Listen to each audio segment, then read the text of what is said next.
Pins in chess can prove brutal to the opponent. But what is a pin? Pins are when another piece is pinning an enemy piece, which has less value, to a higher piece, which has more value. And if the lower piece moves out of the way, then the higher value piece will most likely perish if the opponent, sees that. Pins are split into absolute and relative, with absolute pins being pins that if you move, then the king dies. For example, here, the queen is pinned to the king and it can't move because it would be illegal.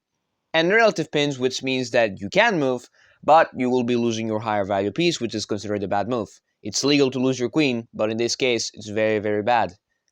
These three pieces can only pin other pieces: the rook, the queen, and the bishop. The other pieces are very unable to do that. For example, in this position, black is, well, doing not worse, but is worse, let's be real here. But black sees this free pawn on e6 and decides to take. Little does he know, this is a terrible move, because white can pin the piece to the king with a move like bishop b3.